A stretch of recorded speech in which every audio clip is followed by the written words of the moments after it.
Bonjour à toutes et à tous, bienvenue à cette nouvelle édition des Mercredis Géniaux et aujourd'hui on s'attaque au métier de la transition énergétique. Donc les Mercredis Géniaux, qu'est-ce que c'est? C'est un rendez-vous mensuel et thématique, donc tous les mois on vous donne rendez-vous pour s'attaquer à un secteur de métier. Donc on a déjà fait plusieurs secteurs de métier cette année, la chimie, l'aéronautique, transition énergétique. Il reste encore des dates pour la fin de l'année 2022. Et cet événement, en fait, vous est proposé par la Fondation C'est Génial. Donc, c'est une fondation qui œuvre à promouvoir les métiers scientifiques et techniques et du numérique auprès des jeunes, donc collégiens, lycéens, mais aussi auprès des acteurs de l'éducation.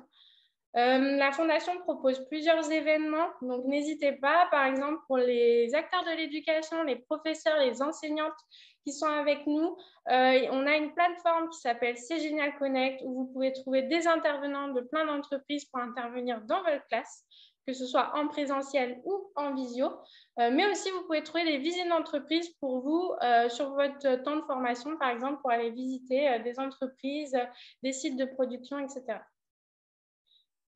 Pour tout le monde, il y a la prochaine édition des Mercredis Géniaux. Donc, j'espère que vous pouvez fixer votre calendrier dès à présent si vous ne vous êtes pas encore inscrit. C'est le 16 mars et on s'attaque au métier du numérique.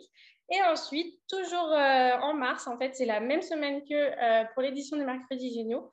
On a la semaine des métiers du 14 au 18 mars. Donc, ça, c'est les acteurs de l'éducation qui sont avec nous. N'hésitez pas à inscrire vos classes. Les inscriptions sont d'ores et déjà ouvertes. Et on a un super programme. Alors, cette édition des Mercredis Géniaux, on s'intéresse à la transition énergétique et on vous a fait un petit panel d'intervenantes au top. Donc, il y a Laure qui est avec nous, qui est co-directrice de l'association ASDER. Donc, tu vas nous expliquer un peu ce que c'est l'association. Tu vas nous expliquer aussi en quoi la transition énergétique est un enjeu d'aujourd'hui. Ensuite, on a Constance. Bonjour Constance. Bonjour Laure, pardon.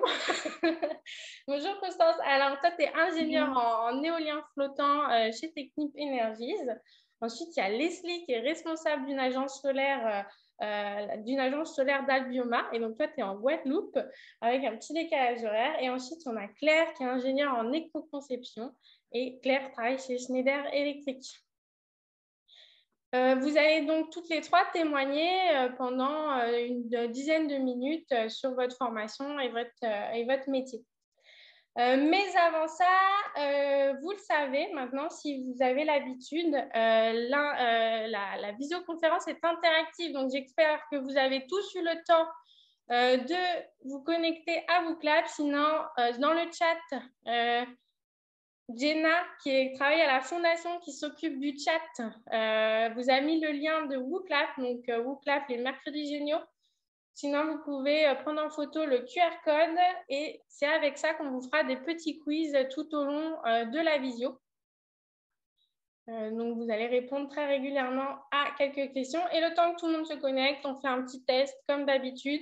Est-ce que ça fonctionne? Donc, à vos WooClap. Comme vous pouvez voir, vous avez un chrono, donc vous avez une trentaine de secondes pour répondre à la question. Vous pouvez prendre, alors soit vous pouvez répondre en fait avec votre téléphone portable, on vous préviendra à chaque fois qu'il y a une question WooClap.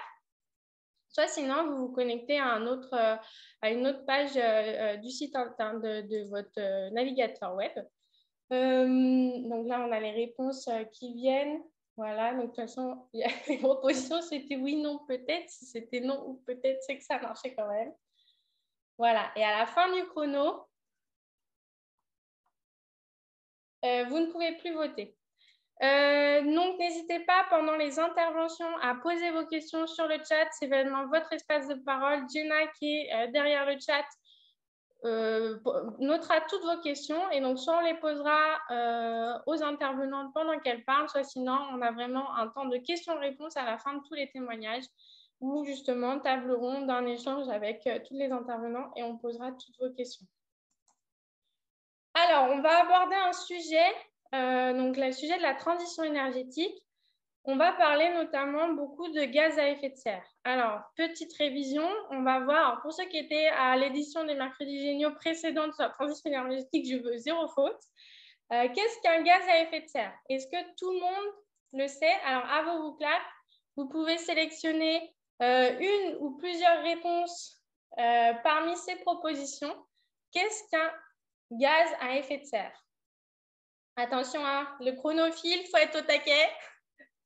Donc, vous n'avez plus que 20 secondes pour voter.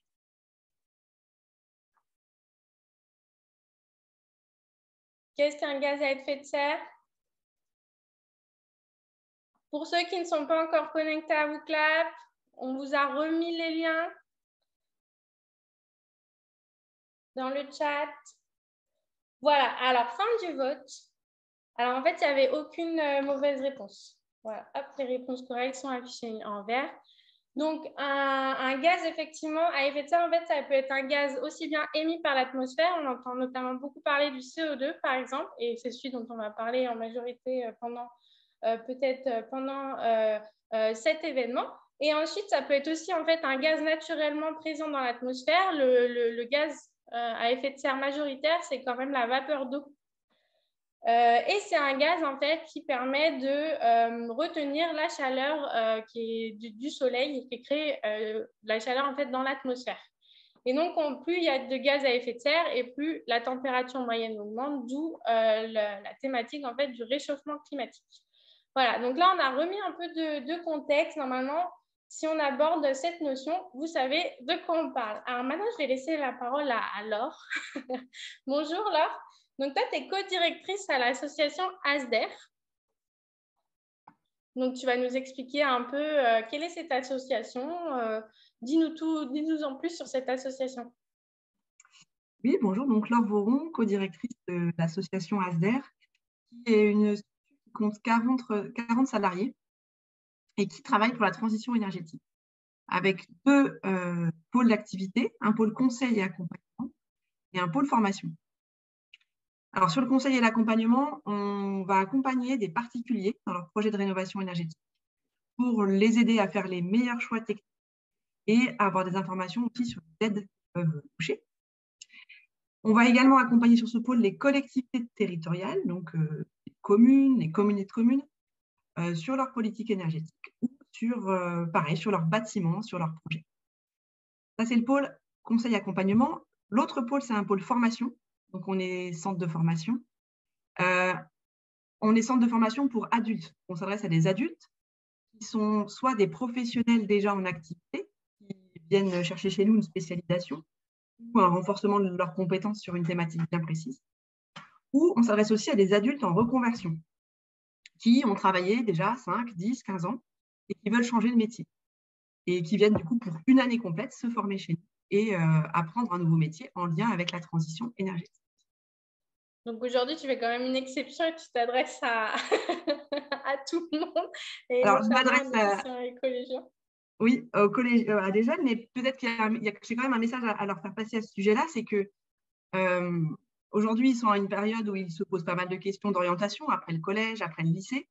Et le message que je voudrais faire passer, c'est que même si, alors ces choix sont assez déterminants, c'est sûr, mais si au bout de quelques années, le métier que vous avez choisi ne vous plaît plus, ou si vous vous rendez compte que vous êtes trompé de voie, et ben, c'est pas foutu pour autant, on peut se reconvertir. La formation continue est là pour ça. Et il y a plein de centres de formation comme le nôtre qui donc aident et accompagnent ces personnes à changer d'orientation professionnelle. Avant d'entrer dans le vif du sujet, tu voulais poser une question à nos participants. À quoi nous sert l'énergie au quotidien? Donc, à vos WooClap, normalement, vous avez tous les liens, etc. C'est parti.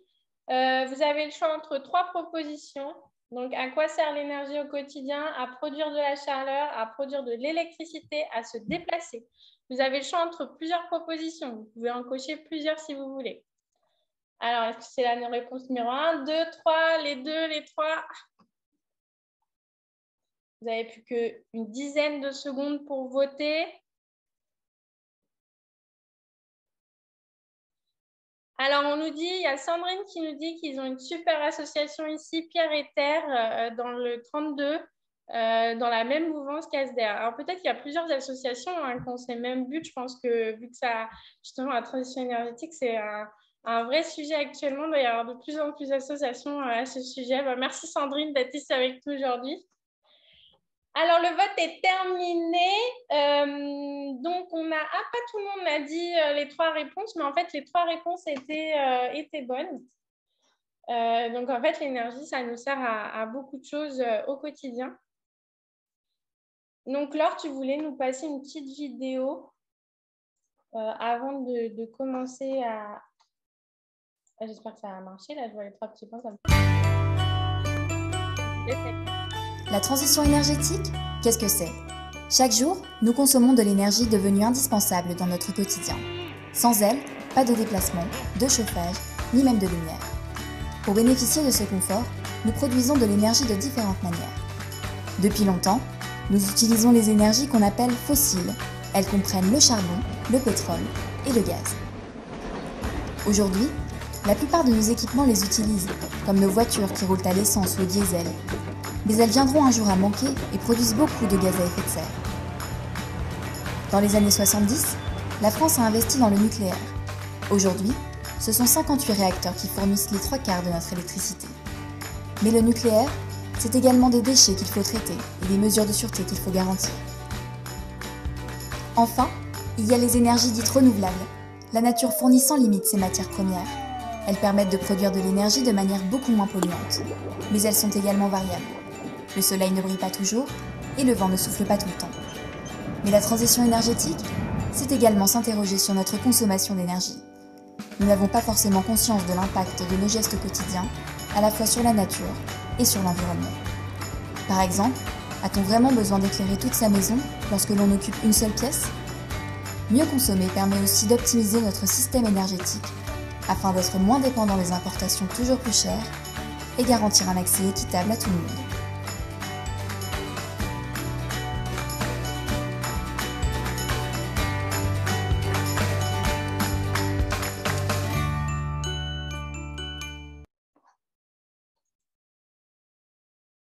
Donc voilà, petite vidéo. J'espère que vous avez bien écouté.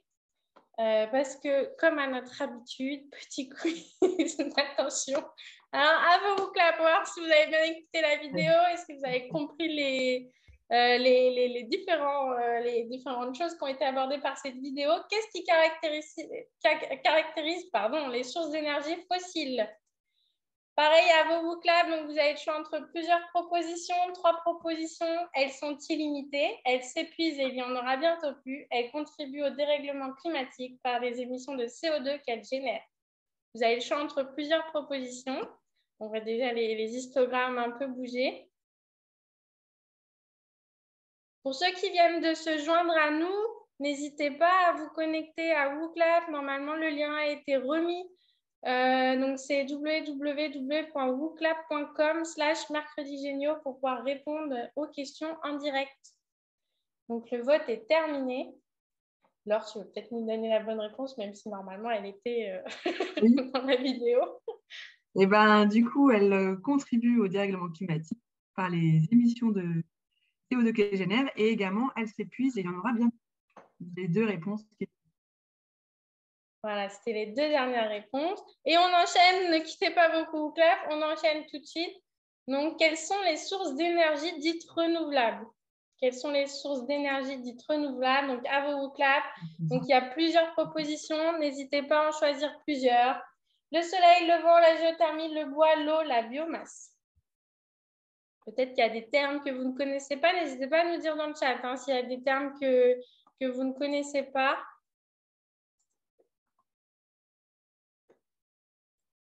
Vous avez une dizaine de secondes encore. Alors la géothermie, dans une précédente émission, on avait un pro qui venait justement, qui travaille sur la géothermie. Donc, je vous invite par exemple à aller voir le replay des mercredis géniaux que vous pouvez trouver sur YouTube à ce sujet.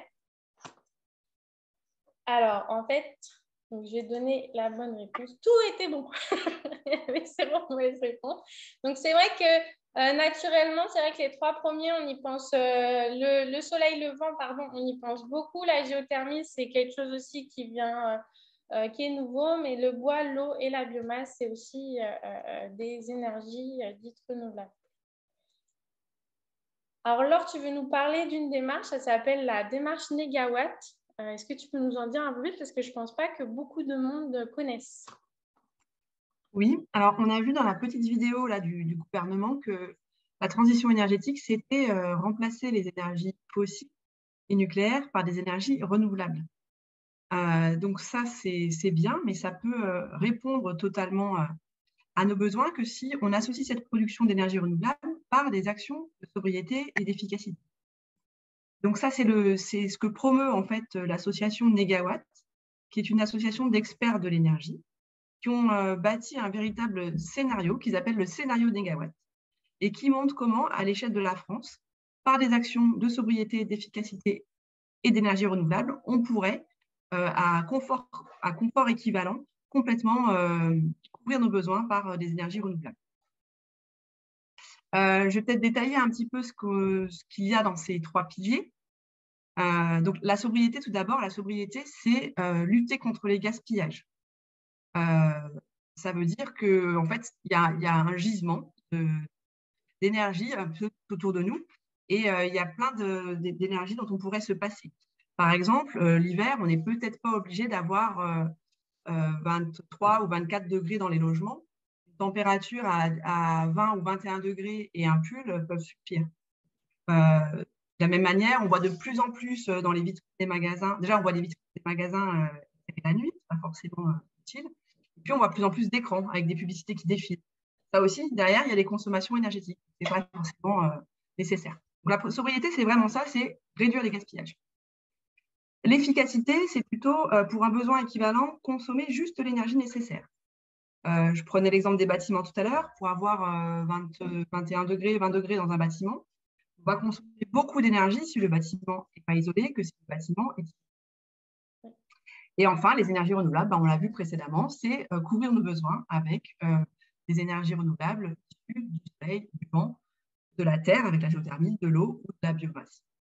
Et donc, avec des ressources qui sont renouvelables et naturelles. Alors, il y a Noéline qui pose la question, qu'est-ce que la biomasse? Est-ce que tu peux nous expliquer? Oui. Oui, je vous explique la biomasse. Donc, c'est les énergies qui sont issues de ressources organiques. Donc, le bois, par exemple, fait partie de la biomasse. Mais on a aussi tout ce qui va être les déchets verts ou les excréments d'animaux dont on va pouvoir transformer en gaz, notamment. Un peu du genre du compost qu'on fait à la maison, mais en plus à plus haute échelle. Oui, alors le compost, ça va servir à nourrir le sol pour des cultures, mais on peut aussi faire ce qu'on appelle la méthanisation. Donc, c'est produire du gaz méthane qui peut servir ensuite soit à chauffer les bâtiments, soit à faire rouler des véhicules par une fermentation de cette biomasse. D'accord, merci. Et pour la sobriété, donc donc c'est lutter contre les gaspillages. Et tu peux nous parler peut-être des métiers associés à ce cap de la démarche Négawatt, c'est ça? Oui, que je me trompe pas. C'est ça. Donc là maintenant, je vais vous parler un petit peu des métiers parce que je pense que c'est ce qui intéresse le plus les jeunes. Et je vais parler des métiers d'abord de la sobriété, puis de l'efficacité énergétique, puis des énergies renouvelables. Alors, la sobriété, donc, comme on disait, c'était lutter contre les gaspillages. Je vais donner quelques exemples de métiers, parce qu'il y en a beaucoup et qu'on n'aura pas le temps de tous les détailler. Alors, je ne sais pas si tu peux, Mathilde, faire afficher le premier. Économe de flux. Donc, économe de flux, c'est un métier qu'on va trouver soit en collectivité territoriale, soit en entreprise. Et c'est quelqu'un qui va traquer l'économie d'énergie et d'eau. Il peut aussi intervenir sur l'eau.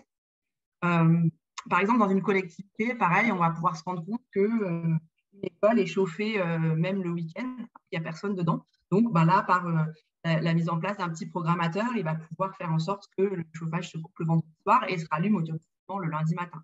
Donc voilà, on va lutter comme ça contre des gaspillages qu'il y a un petit peu partout sans que forcément on ne s'en soit jamais rendu compte.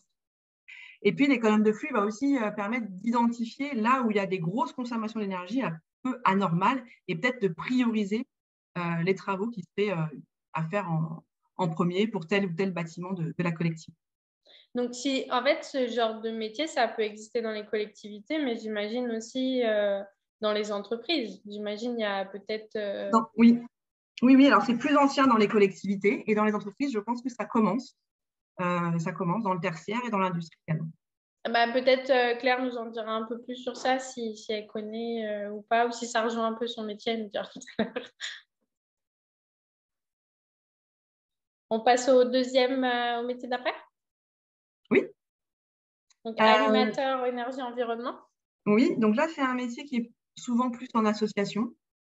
L'animateur énergie-environnement, par exemple, il va intervenir en milieu scolaire auprès d'enfants d'école primaire, au collège ou lycée, pour mettre en place, les sensibiliser, les informer sur ce qu'on appelle les éco-gestes, les petits gestes en faveur des économies d'énergie, soit à la maison, soit à l'école. Ça peut être aussi dans le cadre d'un projet lié à l'école. Il peut également intervenir auprès de familles, par exemple, en organisant des défis. Vous avez peut-être entendu parler du défi zéro déchet qui incite les familles à réduire, à peser leurs déchets et à mettre en place des actions de réduction de leurs déchets. Il y a également le défi famille à énergie positive, où là, pareil, c'est un petit challenge entre familles où on va vous accompagner à suivre vos consommations énergétiques et à essayer de les réduire sans investissement. C'est vraiment que des éco-gestes. Et ça fonctionne très bien parce qu'en moyenne, les familles économisent, quand elles font ce défi, environ 300 € par an. Donc, c'est quand même pas négligeable. Ah oui, d'accord. Voilà, pour l'animateur énergie-environnement, il va participer à organiser ce type de défi ou ce type d'animation dans les écoles. Technicien réemploi? Oui, alors ça, c'est un métier qui prend de l'ampleur. Le technicien réemploi, il intervient dans les ressourceries. Alors, je pense que certains d'entre vous connaissent les ressourceries. La plus connue, c'est Emmaüs. Une ressourcerie, c'est un endroit où on va apporter les objets qu'on n'utilise plus et ils vont être remis en état sur place et remis à la vente. Donc, voilà, ça peut être des objets, des vêtements, un peu de tout. Et depuis peu de temps, on voit apparaître aussi le technicien réemploi dans le secteur du bâtiment. Ça, c'est assez nouveau. Il y a même un nouveau métier qui s'appelle technicien valoriste des ressources du bâtiment. Et donc, c'est l'idée que lorsqu'on va déconstruire un bâtiment, le raser, on va d'abord s'intéresser à récupérer tout ce qui est récupérable pour, pareil, le remettre en circuit. Donc, ça va être des fenêtres, des portes, des lames de parquet, des radiateurs, etc. Oui, en fait, essayer de recycler, entre guillemets, plutôt que juste jeter et reproduire à nouveau. Alors, ce n'est pas vraiment recycler parce que quand on parle de recyclage, on repart au niveau de la matière. C'est réutiliser plus. Réutiliser, d'accord. Et alors, pour devenir technicien réemploi, il faut avoir quelles études? Bac plus 2, 3, c'est ça? Niveau bac à bac plus 2. D'accord. Et ensuite, tu veux parler de la mobilité douce. Tu peux nous en dire un peu plus?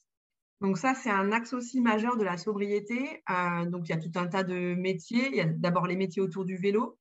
J'ai noté réparateur de vélo, éducateur vélo. Évidemment, il y a aussi le vendeur de vélo. Et puis, j'ai noté aussi le conseiller en mobilité. Donc, c'est une personne souvent qui travaille aussi en association et qui va accompagner les structures, par exemple des entreprises, à faire un plan de déplacement d'entreprise, à favorisant en fait la mobilité douce des salariés pour venir au travail chaque jour, donc soit par le covoiturage, le transport en commun, le déplacement en vélo, et va aider l'entreprise à mettre des mesures en fait incitatrices. Par exemple, nous à l'ASDER, on est 40 salariés, on s'est fait accompagner par un conseiller en mobilité pour essayer de mettre en place une prime mobilité durable qui récompense en quelque sorte les salariés qui viennent en mobilité. D'accord, donc privilégier, comme on nous dit, oui, diminuer la voiture, privilégier les transports en commun, les vélos, etc. C'est ça. La prime, je ne connaissais pas. La prime. Mobilité durable, voilà. Je ne connaissais pas. C'est intéressant. Qu'on peut mettre en place, qu'un employeur peut mettre en place pour les salariés. Ensuite, tu vas nous parler de d'autres métiers, mais eux plus centrés sur tout ce qui est rénovation énergétique. Oui. Alors, les métiers énergétiques. Alors, je le redis aussi, l'efficacité énergétique, c'est l'idée de consommer juste l'énergie nécessaire et pas plus. L'efficacité énergétique s'applique au secteur du bâtiment et bien sûr aussi au secteur de l'industrie. Moi, je vais vous parler plus du bâtiment. Pourquoi? Parce qu'il y a un enjeu énorme sur le bâtiment aujourd'hui. Les bâtiments en France, ils représentent 40% des consommations d'énergie. Donc, c'est énorme. Et il y a des objectifs nationaux très ambitieux qui sont de rénover l'ensemble du parc de bâtiments au niveau basse consommation. Qu'est-ce que c'est le niveau basse consommation? Ça veut dire passer sur l'étiquette énergie là qu'on voit sur la photo, du niveau F ou G, qui signifie un bâtiment très consommateur d'énergie, au niveau A ou B, qui signifie un bâtiment basse consommation.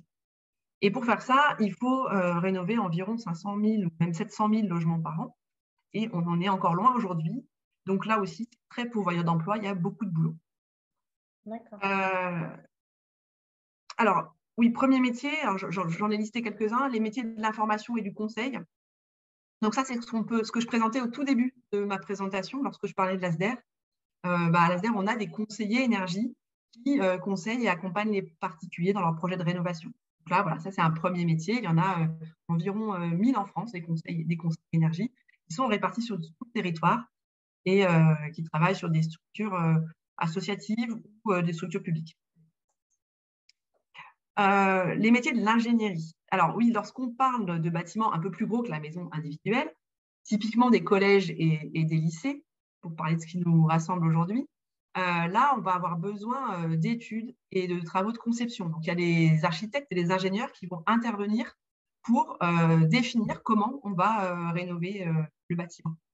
Donc, les métiers de l'ingénierie sont impliqués fortement dans la rénovation énergétique. D'accord, oui, donc penser différemment en fait la construction des bâtiments, tout ce qui est travaux publics pour essayer de… parce que là, on parle de la création de nouveaux bâtiments ou même juste la rénovation de bâtiments qui existent? Alors là, moi, je parlais de rénovation, mais tu as raison, ça marche aussi pour le neuf. Après, le neuf, on va dire, ça représente moins de bâtiments que l'existant. Et l'enjeu sur l'existant est énorme. Quand on construit un collège ou un lycée, il est là pour 50 ans, voire plus. Donc, il y a un parc énorme qui est à rénover sur les bâtiments publics, bâtiments privés aussi. Ça va être les bâtiments de bureaux, ça va être les gymnases, les mairies, les écoles, etc. Il y a beaucoup de bâtiments à rénover. Dans la rénovation énergétique, on va également trouver des métiers avec une vocation commerciale, le chargé d'affaires, par exemple. Une fois que les architectes et les ingénieurs ont défini un peu le projet, comment on va rénover le bâtiment, qu'est-ce qu'on va mettre en isolation, quelles fenêtres on va mettre, qu'est-ce qu'on va faire sur les systèmes énergétiques, le chauffage, la ventilation, il va s'adresser à des entreprises pour faire ces travaux. Et dans l'entreprise, il peut y avoir des chargés d'affaires, des commerciaux, qui vont proposer la meilleure technologie possible parmi ce qui sur la ventilation, par exemple. Qu'est-ce qui est mieux, une simple flûte de flux et quel type de ventilation. Donc, il y a si vous avez aussi une appétence sur les métiers commerciaux, il y a aussi de quoi faire. Et c'est les métiers commerciaux qui ont aussi quand même un volet technique. Donc, voilà, c'est assez pluridisciplinaire et c'est en ça que c'est intéressant. Oui, et pour accéder à des métiers de technico-commercial, je sais qu'il y a des BTS orientés technico-commerciaux, etc. Donc, il y a plusieurs filières d'études pour arriver à ce type de métier. Et enfin, super important, évidemment, rien ne pourrait se passer, c'est les métiers de chantier. Pour ceux qui vont vraiment faire la mise en œuvre des travaux de rénovation énergétique, donc ils vont poser de l'isolant, ils vont changer les fenêtres et les portes, ils vont mettre une nouvelle installation de chauffage et de ventilation. Donc là, il y a tout un tas de métiers, le chauffagiste, le plaquiste, l'intervenant en isolation, le constructeur bois, le charpentier. C'est des métiers sur lesquels il y a un déficit cruel de main-d'œuvre. On manque beaucoup de ces métiers-là. Aujourd'hui, il n'y a pas assez de personnes qui s'orientent vers ces métiers. Et voilà, il s'adresse à des gens qui aiment le concret, parce que voilà, on est sur chantier, on fait vraiment des réalisations concrètes, on n'est pas derrière un ordinateur, on va faire des calculs. Et c'est des métiers dans lesquels on peut beaucoup évoluer. C'est-à-dire que même si on commence avec un niveau CAP, un niveau ouvrier, on va pouvoir après devenir chef d'équipe et pourquoi pas chef d'entreprise. Donc, voilà, il y a vraiment possibilité de faire plein de choses dans ces métiers. Ce n'est pas que des métiers manuels, on a aussi besoin de travailler avec sa tête parce que voilà, c'est quand même pas simple, la rénovation énergétique. Il y a pas mal de questions qui se posent et il faut souvent un peu se creuser la tête et travailler avec les autres corps de métier du chantier pour essayer de faire la meilleure rénovation possible. Voilà, et dernier pilier, pardon. Oui, vas-y. Dernier pilier de la démarche Négawatt, après la sobriété et l'efficacité énergétique, il reste les énergies renouvelables. Donc là, l'objectif, c'est de produire de l'énergie en polluant le moins possible et avec renouvelables, énergie renouvelable. Donc là aussi, il y a plusieurs typologies. Alors déjà, première chose, parce que les filles ont après le développer, mais retenez bien qu'il y a deux types d'énergie. Il y a les énergies électriques pour produire de l'électricité. Donc, si on parle d'énergie renouvelable, ça va être le solaire, l'hydraulique et l'éolien. Donc ça, justement, Leslie et Constance vont nous en parler juste après. C'est ça. Et puis, il y a les énergies dites thermiques qui permettent de produire de l'eau chaude et du chauffage. Et là, on va retrouver le bois énergie, la géothermie, la géothermie, le solaire aussi. Sur la petite photo de droite, c'est des panneaux solaires thermiques qui permettent de produire de l'eau chaude qui va servir pour les besoins d'eau chaude ou de chauffage aussi. Et je crois que j'en oublie les pompes à chaleur, mais qui sont un peu liées à la géothermie. Donc voilà, énergie renouvelable thermique et énergie renouvelable électrique qui ont deux vocations différentes, produire de l'électricité dans un cas, produire du chauffage et de l'eau chaude dans l'autre. Donc pour toute cette énergie, il y a différentes typologies de métiers, avec d'abord les métiers de la fabrication et de la vente d'équipements. Alors j'ai envie de dire, en France, c'est quand même plutôt la vente et la distribution des équipements, parce qu'il y a beaucoup de produits qui sont fabriqués à l'étranger et en Chine. Mais voilà, tous ces produits, ils sont importés et ils sont distribués et vendus auprès d'entreprises d'installation. Ça, c'est une première typologie de métier, un peu avec un volet commercial aussi, comme on a vu précédemment. Après, développement, pareil, ingénierie, donc conception peut-être plus de ces… Oui, alors métier d'ingénierie, conception, études. Alors, bon, on va voir après avec, je crois que c'est Leslie et Constance. Constance plus Constance, qui est plus dans la conception. Et une sur l'éolien, oui, c'est ça. Donc, on va voir après voilà, ce que c'est que les fonctions de développement de projet dans le photovoltaïque et dans l'éolien. Mais ça marche aussi pour la géothermie et le bois. Hein, il y a la même chose. Il y a aussi des fonctions de développement de projet et de conception d'études. Une grosse chaufferie bois qui va alimenter un réseau de chaleur pour chauffer tout un quartier, par exemple, ben, ça ne va pas se faire comme ça. Il y a un gros projet sur lequel il va falloir faire des études et de la gestion de projet. Voilà, une fois que tout a été bien dimensionné, ben, il va falloir construire des installations. Donc là, on va aussi retrouver des entreprises avec des profils d'électriciens, de mécaniciens. Il y a souvent aussi du génie civil, notamment pour les éoliennes, il y a des fondations à couler. Il y a les métiers du chauffage aussi, du chauffagiste pour tout ce qui est chaufferie. Voilà. Là, on va rejoindre peut-être un peu plus le métier de Leslie, qui est responsable d'agence, donc qui a une vue peut-être plus d'ensemble de la construction justement Leslie, tu me dis si je me trompe pas. Construction de parcs solaires, je pense que ça va être plus Leslie qui va nous en parler. Et donc pour finir, oui, la maintenance des installations, surtout quand ça tombe en panne ou ce genre de choses. C'est ça, exactement. Une fois que c'est installé, ben, il va falloir un petit peu vérifier que tout ça fonctionne bien et puis réaliser les opérations de maintenance, soit préventives, soit curatives, si jamais ça tombe en panne. Alors ça, je sais que les techniciens de maintenance, on me dit souvent que c'est un métier en tension dans beaucoup d'entreprises, peu importe le secteur. Donc, oui. C'est un métier qui recrute en ce moment, si jamais il y a des gens qui sont intéressés par ce genre de métier. Oui, c'est fortement en tension, tout à fait. Ouais. Et donc, tu voulais conclure peut-être sur des mots un peu stimulants. En fait, oui, ma conclusion, c'est que ce qui est passionnant dans ces métiers, et je pense que les intervenantes après moi le confirmeront, c'est que c'est des métiers qui ont un impact, qui ont un sens, on se sent utile. Voilà, on a l'impression d'œuvrer pour l'écologie, pour une meilleure planète, et ça, c'est très gratifiant, très valorisant. Et je pense que ça allait encore plus pour les nouvelles générations, pour qui les enjeux sont encore plus forts et encore plus urgents.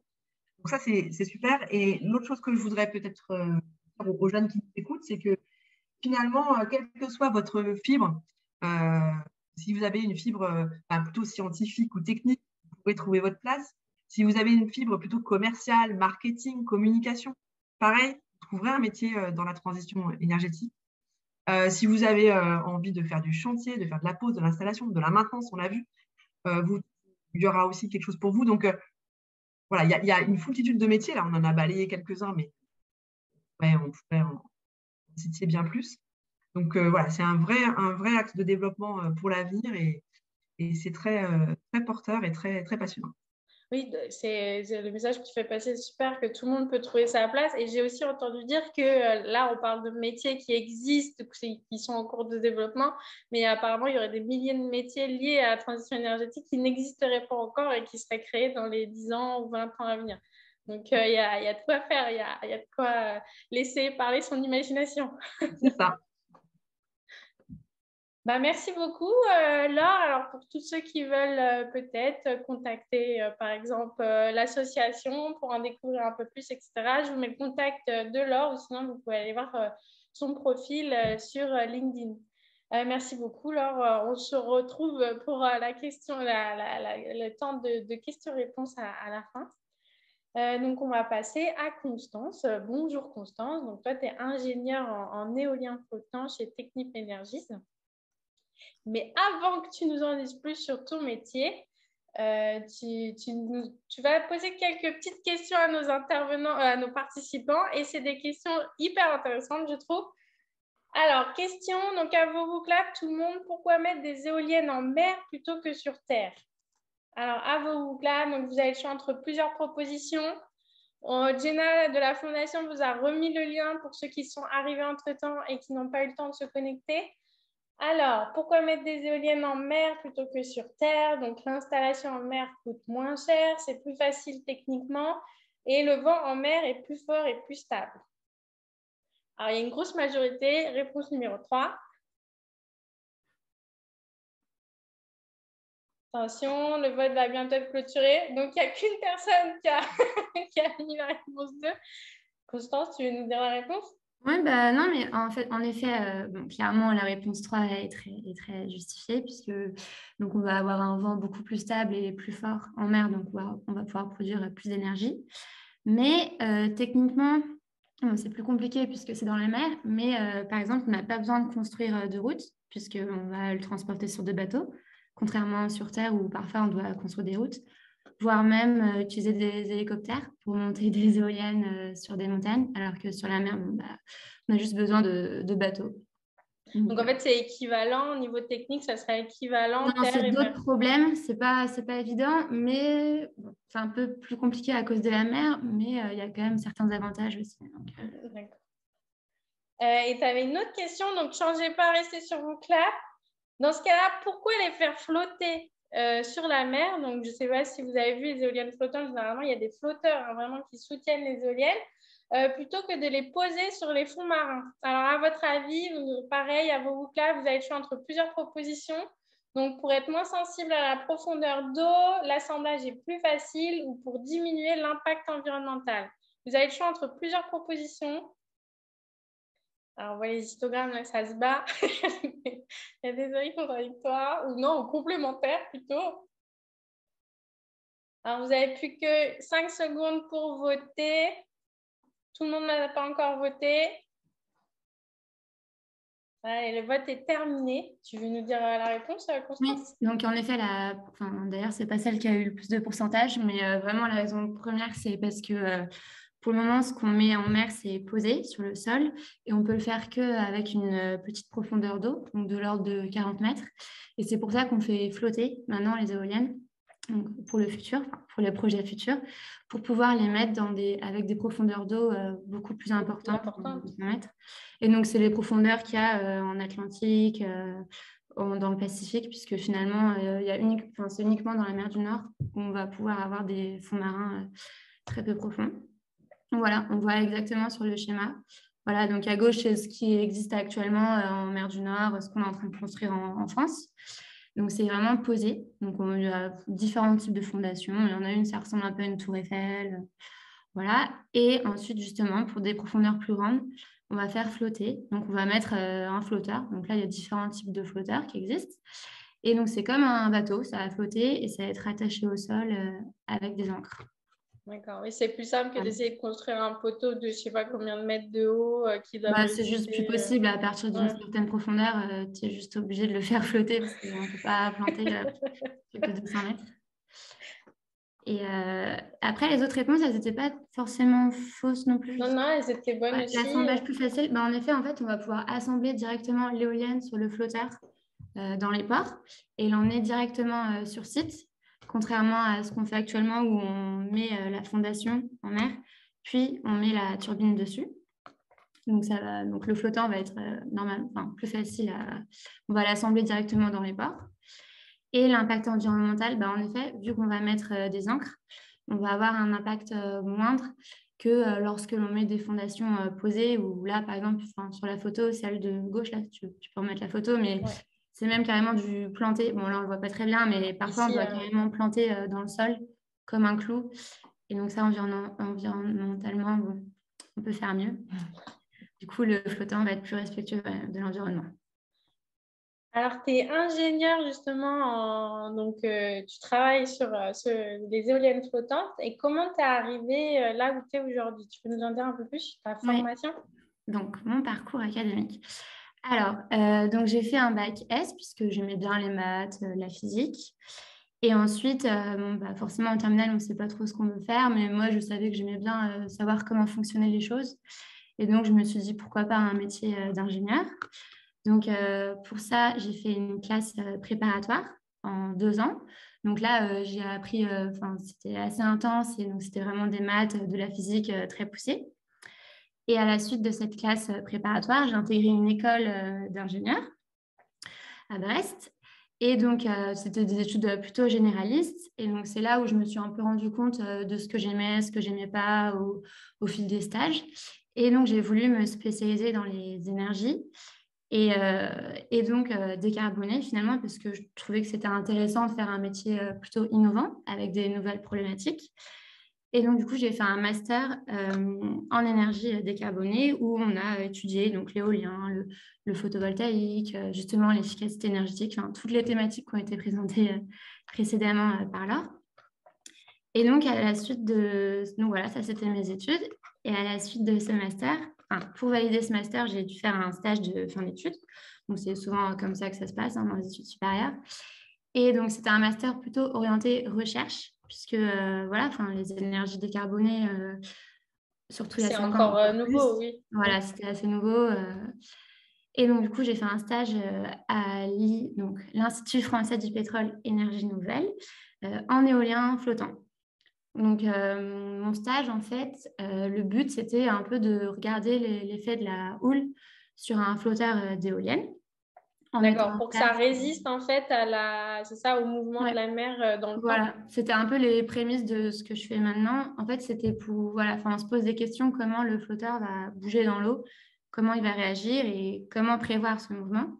Et donc, c'était un peu ce que je devais faire en stage en mettant en place des modèles numériques très poussés, comme on dit. Donc, de recherche, justement, qui ne sont pas encore utilisés pour l'industrie, mais qui sont utilisés dans la recherche. Et du coup, à la suite de ce stage, j'ai fait une thèse sur ce sujet, en fait. Alors, peut-être tu peux juste très vite expliquer ce que c'est une thèse. Alors, c'est quoi une thèse? Une thèse, c'est 3 ans de recherche sur un sujet très spécifique et technique. Et donc, ça peut être complètement à l'université ou complètement dans une entreprise. Donc, moi, j'étais complètement dans une entreprise, donc entre Rueil et Lyon. Et donc, pendant 3 ans, j'ai travaillé sur le même sujet. Donc, regarder l'impact de la houle sur un flotteur d'éolienne et en mettant en place des modèles très, très poussés. Et donc c'est ça, c'est une thèse. Donc, une thèse, ça s'accompagne faut publier. Donc, en fait, ça veut dire rédiger des articles sur son travail, présenter à l'étranger, en France. Et à la fin, surtout, il faut faire un gros rapport, donc un manuscrit de thèse avec une soutenance de thèse. Donc voilà, ça c'est un peu les... Et à la fin, du coup, maintenant, on doit t'appeler Docteur Constance, c'est ça? Ouais, voilà, Docteur Constance. Donc, ne pas confondre avec les médecins. C'est un docteur. Donc non, moi, je ne soigne pas, non. Donc voilà, donc en fait, c'est une prolongation en fait, de tes études. Tu as un peu un statut d'apprenti chercheur. C'est chercheuse, si on peut dire comme ça. Oui, c'est un statut de chercheur, mais en effet, c'est encore un peu des études. Mais bon, c'est pas complètement des études. Donc, ouais, c'est Oui, vraiment tu le travailles cadre dans de un développement. labo. Mm. Et après ta thèse, tu as trouvé du travail rapidement? Oui, c'était plutôt facile. J'ai eu de la chance. Parce que c'est un thème qui porte, en fait. Voilà, il y a 4 ans, bon, ça, c'était pas encore, en tout cas en France, vu qu'on a un peu de retard dans les énergies renouvelables de manière générale. Donc en éolien, en flottant, c'était pas encore trop lancé. Mais là, clairement, ça se développe énormément. Et donc, j'ai trouvé une belle opportunité pour continuer, enfin voilà, hyper en continuité avec ce que j'avais fait pendant ma thèse, chez Technip Energy, donc, qui est une entreprise qui historiquement travaille dans les métiers du pétrole et du gaz et qui est en train de se lancer dans l'éolien flottant. Et donc voilà, donc du coup, on m'a embauchée en tant qu'ingénieur architecte naval pour l'éolien flottant. Voilà. N'hésitez pas à poser vos questions à Constance sur le chat, même si Constance, que tu es très claire jusqu'à présent. N'hésitez pas à poser vos questions, hein. Je peux les poser à Constance pendant qu'elle est en train de parler. Alors, tu voulais nous dire un peu plus sur justement où toi, tu te situes dans toute cette construction d'une éolienne flottante? Oui, donc en fait, donc construire une ferme. Donc une ferme, c'est plusieurs éoliennes pour pouvoir subvenir aux besoins de beaucoup de personnes, de grosses villes, voire de millions de personnes. Donc il y a plusieurs étapes et plein d'acteurs qui vont rentrer dans ce projet. Donc là, en fait, on voit un peu les 5 étapes principales d'un projet de construction d'une ferme. Et donc voilà, je vais vous détailler un peu et où est-ce qu'on se situe, où est-ce que je me situe. Donc, la première étape, c'est donc il y a un client, donc par exemple EDF ou Total, qui va vouloir construire une ferme d'éoliennes à un endroit donné. Et donc, ils vont demander à des entreprises comment ils peuvent faire et comment techniquement c'est possible d'avoir telle puissance à tel endroit dans la mer. Donc, c'est là qu'il va y avoir différentes entreprises qui vont réfléchir à différents modèles, en fait. Donc, c'est là où Technip Energies va arriver, en fait, sur les projets. Donc, en fait, on appelle ça un appel d'offres.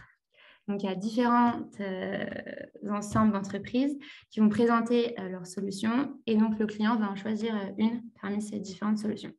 Donc, nous, justement, en fait, donc une fois que cette solution est acceptée, on développe la ferme. Donc, la première étape, c'est de concevoir donc l'éolienne et la ferme. Donc là, c'est là où je vais intervenir. Donc là, c'est vraiment le plan en fait de l'éolienne. Voilà. Vraiment un L'éolienne et dessin. même les 80 autres. D'accord. Et ouais, en fait, il faut prévoir ce qui se passe pour une éolienne, mais après, bien sûr, il faut prévoir ce qui se passe pour les 80 autres éoliennes. Donc, on va utiliser différents outils, plus ou moins précis, et sortir différents types de rapports, voilà, suivant ce qu'on nous demande. Mais voilà, le but, c'est vraiment d'avoir sur papier, enfin, plutôt sur ordinateur, tout ce qui est nécessaire pour pouvoir ensuite, en 3, construire les éoliennes, enfin, les flotteurs et les éoliennes. Donc voilà, là, par exemple, on voit une photo d'un constructeur de flotteurs d'éoliennes, enfin, dans un chantier naval où un flotteur est en train d'être construit. Et voilà. Une fois que les plans sont validés, vous entamez donc la construction, comme tu disais, dans des ports, c'est ça? Oui, exactement. Dans des ports, okay. Dans des chantiers navals, on appelle ça. Et ensuite, comment elles sont amenées dans la mer, les éoliennes? Elles sont tirées par des bateaux. Donc, en fait, c'est des bateaux qui sont utilisés dans l'industrie pétrolière. Donc, c'est pour ça qu'il y a pas mal d'acteurs du pétrole qui se lancent dans l'éolien flottant, puisque même, sur toutes les étapes, finalement, c'est très étroitement relié à ce qui se fait dans le secteur pétrolier, des plateformes pétrolières. Donc, justement, on va utiliser une partie de ces bateaux pour aller installer les champs d'éoliennes. D'accord. Et ensuite, une fois qu'elle est en mer, l'éolienne, elle est prête à fonctionner. En fait, on va les raccorder entre elles avec des câbles électriques et on va mettre des sous-stations électriques. Donc, c'est une structure qui va flotter ou qui va récolter l'énergie produite par les éoliennes. Et de cette sous-station, il va y avoir un énorme câble qui va aller ramener sur Terre. Exactement. Et donc, toi, vraiment, ton métier, en fait, c'est vraiment la conception des plans. Dans mon entreprise, on travaille de l'étape 2 à l'étape 4, voire 5. Mais moi, en effet, c'est donc ingénieur sur l'étape de conception du flotteur. D'accord. Et donc, ton métier, c'est plus de la recherche justement sur comment faire les meilleures éoliennes ou... Bah, il y a un peu une part de recherche puisque ça, j'ai fait une thèse, donc je suis toujours un peu, enfin, mais c'est pas du tout le cœur du métier. Le cœur du métier maintenant, c'est vraiment de mettre en place enfin, de faire tourner des modèles numériques, donc un peu ce qu'on voit sur la photo, Voilà, la vidéo qui tourne. Pour pouvoir prévoir les efforts du vent. Donc là, elle ne tourne pas, mais elle pourrait tourner, l'éolienne, de la houle sur le flotteur. Et donc là, on ne le voit pas, mais il y a des encres aussi. Et en fait, on met en place des modélisations pour mettre tous les effets en même temps et voir le mouvement et voir si ça bouge trop ou pas assez. Et ensuite, même, on peut regarder si ça résiste, on dit structurellement, en fait, pour voir si ça ne va pas casser ou si ça ne va pas avoir des endroits un peu... Donc, s'il y a trop de vent, trop de mouvement dans la mer, etc., ouais. Que l'éolienne ne se brise pas. Exactement. En fait, on simule des conditions, on dit extrêmes, pour voir justement s'il y a beaucoup de houle, si l'éolienne résiste. Enfin, on essaye de prévoir tout ce qui peut se passer en vrai, numériquement dans un premier temps, pour ensuite être sûr que, OK, c'est bon, maintenant on peut le construire. D'accord. Et donc, est-ce que ta journée type, elle ressemble à quoi à peu près? Tu as beaucoup de réunions, c'est ça, d'échanges avec les clients, avec ton équipe? Comment ça se passe? Un peu de tout. Des réunions, du travail sur les outils, des présentations à préparer. Après, moi, je suis arrivée il y a 3 mois, donc je n'ai pas vraiment encore de journée type. Enfin, il n'y a pas du tout de routine pour le moment. Tout est à mettre en place. Et justement, en fait, là, par exemple, je pars en Norvège 4 mois pour travailler avec une filiale de Technip, enfin, même qui appartient à Technip, qui a développé justement le concept de flotteur qu'on va vendre pour les projets. D'accord, donc tu vas travailler avec eux, échanger avec eux, d'accord. Donc, il faut savoir parler anglais. Ah oui, ça c'est un prérequis totalement obligatoire. Mais bon, ça, en effet, dans l'éolien flottant, clairement, tout se passe en anglais. Enfin, ma thèse, je l'ai faite en anglais également. Mais finalement, on apprend on apprend sur le tas et finalement, on progresse contre soi-même finalement. C'est pas tellement un frein. Enfin, au début, ça peut paraître un peu difficile, mais finalement, à force de pratiquer l'anglais tous les jours, ça se gère. Mais en effet, c'est important. Enfin, si je peux donner un conseil aux étudiants qui nous écoutent, de ne pas hésiter à bien travailler leur anglais, parce que je pense que dans les métiers de la transition énergétique, on est sur des domaines très internationaux et voilà, on est amené à échanger avec pas mal de personnes et en effet, l'anglais, c'est clairement la langue qui nous unit tous. Donc, c'est important. Merci Constance. Alors, il y avait une question de Claire, c'est pour rejoindre la question qu'on avait fait au début. Est-ce que c'est plus sain et plus vivable pour les animaux marins que ce soit en flottant plutôt que planté dans les fonds marins? Oui, en fait, pour les animaux marins, c'est surtout l'étape de construction qui est un peu violente, puisque donc, voilà, quand on est en train de percer dans le sol, ça fait des ondes très fortes. Et donc, les poissons vont partir et vont revenir ensuite au bout de 6 mois, une fois que l'installation sera faite. Donc, après, c'est bon. Il y a eu des études qui ont été faites en mer du Nord qui ont montré que finalement, après, les poissons pouvaient revenir et il n'y avait plus d'impact. Mais pour le coup, la construction, elle a quand même un impact plutôt important sur l'environnement. Alors qu'avec les flotteurs, il y a déjà, on va mettre juste les encres, mais les encres, ça peut quand même avoir un impact. Mais on va clairement pas planter aussi longtemps. Merci Constance. Alors, vous avez l'habitude, c'était la vidéo, la petite question vous claire pour voir si vous avez bien écouté tout ce qu'a dit Constance. Alors, en quoi consiste le travail de Constance? Alors, à vos voclames, vous avez le choix entre plusieurs propositions. Alors, normalement, si vous avez bien écouté, je veux 0 faute, il n'y a personne qui se trompe. Plusieurs propositions, faire les plans de la ferme d'éoliennes, développer de nouvelles éoliennes, faire des simulations. Personne ne vote, à vos voclames. C'est bon, c'est le temps de se connecter. À vos voclames. Donc, j'étais en été à quoi? Proposition 3, faire des simulations pour prédire si l'éolienne va casser ou non. Suivre l'installation des éoliennes en mer. Alors, il n'y a pas on va rouvrir le vote quelques secondes pour les retardataires. On se dépêche, on se dépêche. Ça, il y a eu un petit temps de réaction de « Attends, il est où mon clap ?» Hop, allez, on va clôturer le vote. Donc, Constance, tu nous donnes la bonne réponse? Donc oui, pour le moment, c'est le 3, faire des simulations pour voir les efforts sur l'éolienne. Mais peut-être que dans le futur, voilà, je vais travailler sur des plans de ferme ou même l'installation dans la mer, sur la mer. Merci beaucoup, Constance. Si vous avez des questions qui vous viennent pour Constance, n'hésitez pas à nous les poser sur le chat. Il y a un temps de questions-réponses à la fin de la visio. Sinon, vous pouvez retrouver le profil de Constance sur LinkedIn si vous voulez en savoir un peu plus. On va passer à Leslie maintenant. Bonjour Leslie, donc tu es responsable d'agence solaire d'Albioma, chez Albioma. Mais avant de commencer, on va peut-être poser une petite question. Tu as une question super sympa pour nos participants. Moi, je l'aime beaucoup cette question.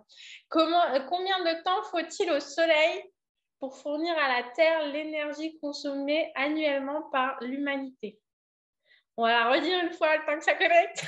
Combien de temps faut-il au Soleil pour fournir à la Terre l'énergie consommée annuellement par l'humanité? Hop, à vos claps. Il faut nous donner un chiffre. N'hésitez pas à nous donner un chiffre. Donc, ça doit être un format en heures. Donc, donnez-nous un nombre d'heures. Vous pouvez mettre des virgules si vous voulez. Vous pouvez mettre, voilà, vous pouvez mettre n'importe quel point, virgule, quelque chose. Essayez de mettre des... Pour rappel, une journée, c'est 24 heures. Alors, attends, voilà, ça va être plus simple. Personne d'autre se mouille? Allez, on essaye. Une journée, c'est 24 heures. 2 jours, c'est 48 heures. On va rouvrir les votes pour les retardataires. Alors, combien d'heures, à votre avis, il faut? Il nous faut un format heure. Vous pouvez continuer à voter pour les retardataires. Donc là, on a 1 heure, 2 heures, 5 heures, 12 heures, 24 heures. Alors, il y avait un format, j'ai donné un format heure. Donc, Leslie, peut-être tu veux nous donner la bonne réponse?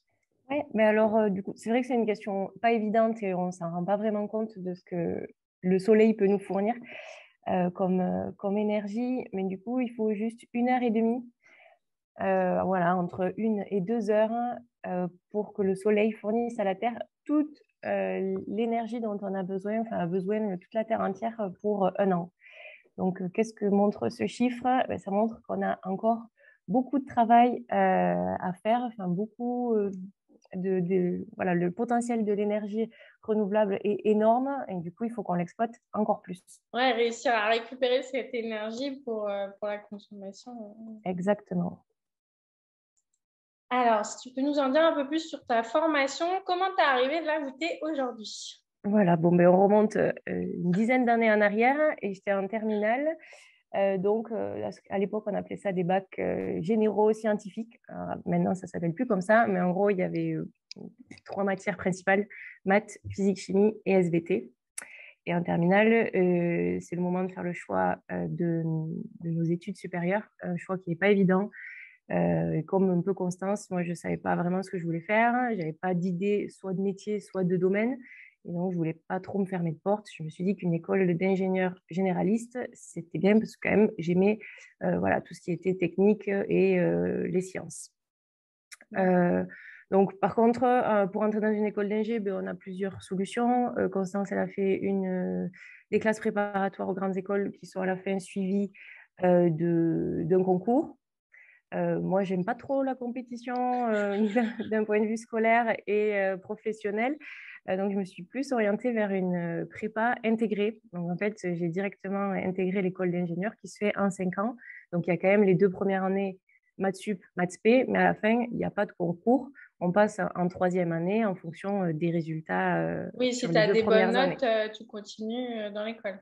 Voilà, tout à fait. Donc, c'est une école LICAM, arts et métiers. Donc, je l'ai faite à Toulouse, mais il y a plusieurs sites à Paris, à Lille, etc. Donc, arts et métiers, ça regroupe beaucoup de choses. On a à la fois de l'énergétique, de l'électronique, génie électrique, génie mécanique, de l'environnement, bref, beaucoup de matières et aussi une grosse partie sur le management des organisations et des hommes. Et ça c'était une partie qui m'a attirée dans Le cette école. côté management, c'est ça? Voilà, tout à fait. Que l'école propose toute comment dire, un cursus sur comment manager les hommes, les organisations, etc. D'accord. Donc voilà, pendant l'école d'ingénieur, on fait des stages et il y en a un de 6 mois, celui de fin d'études, qui est la plus longue, du coup, immersion en entreprise que l'on a, vu qu'on n'a jamais vraiment été en entreprise. Là, j'ai eu l'opportunité donc d'intégrer Vinci Énergie et de partir en Guadeloupe. Donc, cette offre, elle a été publiée via le réseau de l'école. Donc, voilà, n'hésitez pas à cultiver et à profiter du réseau que les écoles ou votre entourage peut vous permettre d'avoir. Voilà, donc Xeria chez Vinci Énergie s'occupe de l'éclairage public. Donc, j'étais plutôt dans le génie civil et j'étais assistante au chargé d'affaires, donc beaucoup de terrain et aussi un peu de bureau. Donc là, c'était vraiment suivre tout le projet, donc soit de construction de nouveaux réseaux d'éclairage public ou alors la maintenance de réseaux existants. Donc, un métier très polyvalent, à la fois de la gestion d'équipe, mais aussi une partie commerciale pour trouver de nouveaux clients, des réponses aux appels d'offres, une gestion budgétaire aussi. Donc voilà, il y a beaucoup d'aspects qui sont vus à travers ce métier. Et puis on suit le projet, on a un projet qui est attitré et on le suit de A à Z. Voilà. Donc ce stage aussi m'a permis de découvrir la Guadeloupe. Et donc à la fin de mon stage, j'ai souhaité rester en Guadeloupe et continuer mon Donc, tu as eu un expérience coup de là-bas. cœur pour ton lieu de vie. Voilà, c'est ça, tout à fait. Donc, j'ai cherché du boulot sur la Guadeloupe. Et 2 mois après mon stage, j'ai pu rentrer chez Génergie. Donc là, notre domaine, Génergie, c'est une PME qui travaille dans l'énergie solaire.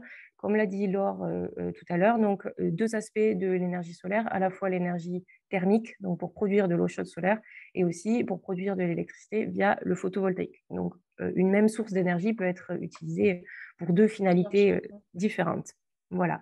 Donc, quand j'ai intégré Génergie, j'ai été au poste de responsable achat et de la chaîne logistique. Ce n'est pas vraiment ce que je voulais faire à base, mais bon, chaque expérience est bonne à prendre. Et donc, ce poste, quand même, est très central dans une entreprise parce que, du coup, pour construire, il faut acheter les matériaux pour pouvoir construire. Et donc, c'était mon rôle sur ce poste-là. Donc, acheter les matières, les éléments pour fournir après aux conducteurs de travaux qui vont construire, du coup, les chantiers. Donc, soit des installations pour faire des chauffages solaires, des chauffe-eau solaires, ou alors des centrales photovoltaïques pour produire de l'électricité via le photovoltaïque. Voilà, donc c'est un poste où j'ai été en relation à la fois avec la comptabilité, avec les fournisseurs pour fixer les prix, donc il y avait quand même un peu de négociation qui était très intéressant, mais aussi un suivi des chantiers. Voilà, j'avais des directives de la part de mes collègues qui étaient sur le terrain. Bon, il me faut tel matériel à telle heure pour éviter de stopper le chantier. Donc voilà, toute une coordination entre les différents acteurs d'une même entreprise. Donc c'était quand même très intéressant. Et c'est surtout, ça m'a permis de bien savoir comment étaient constituées les centrales. Vraiment du moindre boulon au panneau. Enfin, voilà. Donc, c'était d'un point de vue technique, ça m'a permis de savoir de quoi on parlait. Et c'est super important quand on vend quelque chose ou quand on construit quelque chose, de savoir comment c'est fait. Voilà. Mais par contre, il y avait un aspect beaucoup trop bureautique. Voilà, je restais beaucoup au bureau derrière mon ordinateur. C'est pas quelque chose qui me convient. Donc, après discussion avec mon responsable de l'époque, on a pu me proposer un autre boulot. Donc, au sein de la même entreprise, j'ai pu changer de métier. Et donc, je suis passée plus chargée d'affaires. Donc, un peu comme j'ai retrouvé un peu les mêmes thématiques de mon stage. Donc, des projets, donc déjà de la commercialisation, enfin, trouver de nouveaux projets, les développer et puis ensuite suivre leur construction jusqu'à l'achèvement des projets. Voilà. Et donc, après, forte de toutes ces expériences, voilà, j'ai voulu voir un peu ce que je valais sur le marché du travail. Donc, je me suis un peu intéressée aux offres qui se faisaient autour de moi. Et Albioma, à ce moment-là, a publié en 2020 une offre pour responsable d'agence. Et ce qui m'a poussée à postuler, donc c'est un peu devenir un peu plus spécialisée dans le photovoltaïque. Parce que chez Génergie, je faisais à la fois du thermique et de l'électricité. Voilà, ça ne me convenait plus. Je trouvais qu'on se dispersait un peu trop sur le produit final. Et donc, j'avais envie de me spécialiser vraiment dans le photovoltaïque. Donc, l'offre d'Albioma me convenait. Voilà. Alors, Et tu donc, vas nous en dire un peu plus, un peu sur très rapidement, en fait, comment on installe on peut appeler ça aussi une ferme oui, de c'est panneaux tout à fait. photovoltaïques. Tout à fait, tout à fait. On peut appeler ça une ferme. Donc, du coup, Albioma, c'est un producteur d'électricité. Donc, Albioma produit l'électricité et l'injecte sur les réseaux de distribution publique pour la consommation d'entreprises, de particuliers, enfin, pour tout le monde, quoi. On injecte l'électricité sur les réseaux. Et donc, à l'heure actuelle, on utilise 3 sources d'énergie renouvelable, la biomasse, le soleil et la géothermie.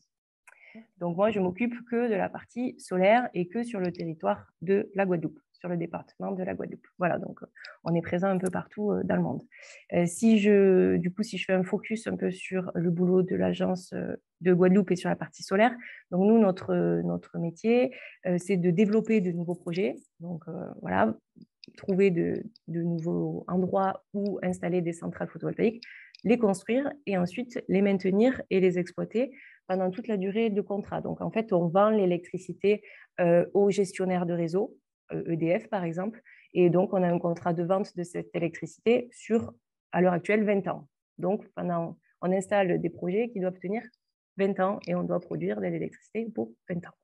D'accord, voilà. Donc il faut, oui, l'exploitation et la maintenance qui va derrière. Tout à fait. Et il faut voir le projet comme, voilà, le projet a un équilibre financier et si on ne produit pas suffisamment d'électricité, voilà, tout peut s'écrouler. Donc, il faut vraiment la partie exploitation et maintenance, voilà, est primordiale. Et puis même, voilà, une construction, par exemple, une centrale, comme vous voyez la photo numéro 5, donc c'est 3 mégas, ça prend 10 mois pour construire. Donc, sur les 20 ans d'exploitation, c'est très peu. Oui. Voilà. Et donc, toi, tu chapeautes vraiment la partie, vraiment tout ce qui est développer de nouveaux projets, construire et exploiter? Voilà, donc si tu peux passer à la slide après où je décris un petit peu voilà, mon rôle. Donc, déjà, le but de l'activité de l'agence, c'est de développer la partie solaire du groupe en Guadeloupe. Je l'ai dit tout à l'heure, on a d'autres sources d'énergie qu'on exploite. Par exemple, une centrale de biomasse va produire énormément d'électricité. Et donc, en Guadeloupe, on a une centrale de biomasse qui couvre un quart de la consommation des Guadeloupéens. Et la partie photovoltaïque, elle, représente juste un petit % sur les 25 que couvre la partie biomasse. Donc, voilà, donc il y a quelque chose à faire. Oui, voilà, exactement. Donc, on essaie de développer l'activité du groupe sur la partie solaire, à la fois en Guadeloupe, aussi en Martinique, dans tous les autres DOM et dans tous les endroits où nous sommes présents. Et donc, après, le rôle de l'agence, c'est de réaliser, donc concrétiser les projets qu'on a développés et puis ensuite les exploiter et faire des centrales conformes, donc qui respectent les normes de construction et aussi en sécurité. Voilà, chez Albioma, on met vraiment la sécurité au cœur de nos exigences. C'est important que les collaborateurs et nos sous-traitants travaillent en sécurité. Et pour chapeauter toute la construction, etc., tu travailles avec combien de personnes? Alors là, sur la Guadeloupe, on est une toute petite équipe. On est 5 au total, mais du coup, je manage 3 ingénieurs. Donc, il y en a 2 qui sont vraiment sur la partie construction et 1 sur la partie exploitation. Et donc, chacun a tout un groupe de sous-traitants qu'ils encadrent pour la construction et la maintenance. Et ensuite, on a aussi en permanence un élève ingénieur en stage de fin d'études qui du coup réalise les aides aussi et puis réalise la partie amont, la conception, etc., qui est plus rapidement, on va dire, c'est plus facile à apprendre lors d'un stage, etc. Oui, et donc, moi, je m'occupe la aussi réalité du terrain. Oui. Voilà, et moi, je m'occupe, je chapeaute tout le monde et puis je m'occupe de trouver de nouveaux projets. Donc, aller démarcher, trouver du foncier, des terrains, des toitures voilà. Pour développer des nouvelles fermes, pour pouvoir mettre plus de panneaux photovoltaïques. Exactement, c'est ça. Merci beaucoup, Leslie, c'était hyper intéressant. Donc, pour finir, comme d'habitude, vos claps, est-ce que vous avez bien écouté? Donc, je vous laisse 2 secondes pour basculer sur vos claps, parce qu'on a un temps de réaction qui est un peu lent. Combien de personnes Leslie manage-t-elle? Elle l'a dit tout à l'heure, combien de personnes? Alors, pareil, il faut entrer un nombre et vous cliquez sur valider, sinon on ne voit pas les réponses. Alors, voilà, là, c'est bien, on voit les réponses affichées au fur et à mesure. Ah, il y a un peu plus de réactivité, là, ils sont réveillés. C'est la digestion. Tout à l'heure, il y a eu un petit coup de mou. Alors, combien de personnes Leslie manage-t-elle? Elle a donné la réponse. Vous avez bien écouté son témoignage. Alors, il y a Noéline apparemment qui a posé une question sur le chat. Quel est votre métier au quotidien? Leslie, c'est quoi? Tu as une journée type un peu ou pas? Alors, pas vraiment de journée type. Voilà, donc j'essaie d'organiser, de suivre l'activité de chaque personne que j'encadre et voilà, d'être là s'ils ont besoin, s'il y a des urgences à traiter, etc. Donc, c'est suivre ce planning, donc le planning de tous les chantiers, le planning aussi des interventions de maintenance sur les centrales qu'on a en exploitation, suivre aussi leur budget. Donc, chacun a sa responsabilité, voilà, sur le budget, mais il faut quand même que je sois le garde-fou, que j'englobe, enfin, que j'ai un œil sur tout ça. Et puis, la prospection, voilà, donc il y a un peu de tout chaque jour. Voilà, il y a des moments où la construction va prendre le dessus, etc. Mais c'est vrai que non, c'est difficile de décrire une journée type. Voilà. Alors, pour la réponse, c'était 4. Il y avait 3 ingénieurs et un élève ingénieur. Attention, il y en a beaucoup qui se sont trompés, qui ont mis 3. Mais l'élève ingénieur, il compte aussi. Merci beaucoup, Leslie. On te retrouve juste après. Donc voilà, je vous donne les coordonnées de Leslie et son profil LinkedIn si vous avez envie de découvrir un peu plus le profil de Leslie. Et maintenant, on va passer à Claire. Bonjour Claire. Alors, je ne te vois pas à la caméra. Où es-tu, Claire? Ah bon? Ah si, là c'est bon. C'est parce que tu as parlé. Donc, tu es ingénieur environnement et éco-conception chez Schneider Electric. Oui. Petite question, donc avant de commencer. Alors, normalement, vous êtes un collab. Hein, c'est des choses qu'on entend aussi dans notre vie quotidienne. Donc, je pense qu'il y aura beaucoup de bonnes réponses. Comment réduire les gaspillages lorsque l'on crée un produit? Donc, à vos vocabulaires, vous avez le choix entre plusieurs propositions. Vous pouvez en prendre plusieurs. Vous pouvez voter pour plusieurs réponses. Alors, utiliser de la matière recyclée, utiliser un emballage durable, réparer au lieu de jeter le produit, en fin de vie, recycler le produit ou ses composants. Alors, à votre avis, comment on peut réduire les gaspillages lorsqu'on crée un produit?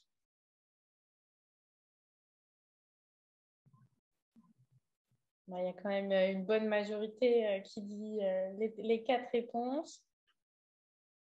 Hop, fin du vote, les bonnes réponses. Mais en fait, Claire, tout est bon. Oui, tout est bon. Effectivement, chacun à son échelle, j'ai envie de dire. J'en reparlerai juste un peu après aussi, mais il y a chaque étape qui permet, en fait, lors de la création d'un produit, de soit utiliser de la matière recyclée au lieu de créer une nouvelle matière. Quand on a un produit, il faut aussi s'occuper du packaging parce que ça ne sert à rien de mettre des actions, j'ai envie de dire, sur le produit si le packaging est laissé de côté. Il faut également, c'est du bon sens, hein, j'ai envie de dire, mais réparer des objets lorsqu'ils tombent en panne plutôt que de le mettre à la poubelle et puis en racheter à nouveau. Jusqu'à présent, on avait quand même un mode de consommation très linéaire et là, on introduit beaucoup des boucles, ce qu'on appelle d'économie circulaire, où on essaye de réparer, réutiliser, recycler des matières et les réintroduire en fait dans la fabrication. Dans la boucle, oui, c'est-à-dire réparer pour réutiliser, pour... Voilà, tout à fait. Alors, tu es ingénieur éco-conception et comment t'en es arrivé là? Moi, j'ai fait donc un bac S comme Constance et Leslie. Et puis, À la fin de mon bac, je ne savais pas trop ce que je voulais faire. Ce que je savais, c'est que je voulais quelque chose de concret en sciences. Donc, c'est pour ça que je suis partie sur un IUT mesure physique avec une spécialité matériaux en région parisienne. Et à la fin de ces 2 années, j'avais encore envie de continuer à faire des études et j'ai basculé sur ce qui était avant une maîtrise et qui maintenant s'appelle un master, toujours en matériaux, qui s'est également passé en 2 ans. Et à la fin de ces 2 ans, comme j'étais, on va dire, dans les pas trop mal classée, j'ai pu postuler et intégrer une école d'ingénieur spécialisée en matériaux à Limoges, en fait. Donc, ça me permettait…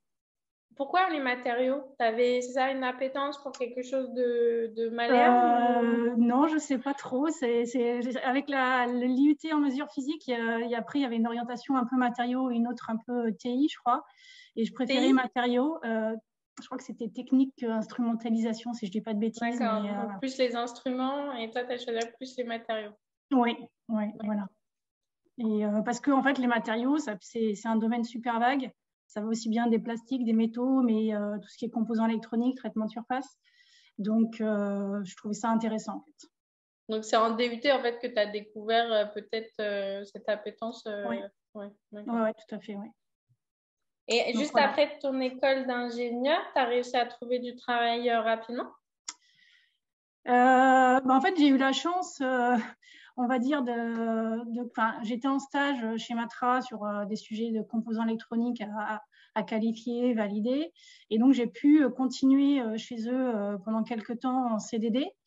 J'ai pas pu, ils n'ont pas pu me garder. Donc, après, je suis restée dans le même domaine, mais j'ai basculé chez Schneider Electric.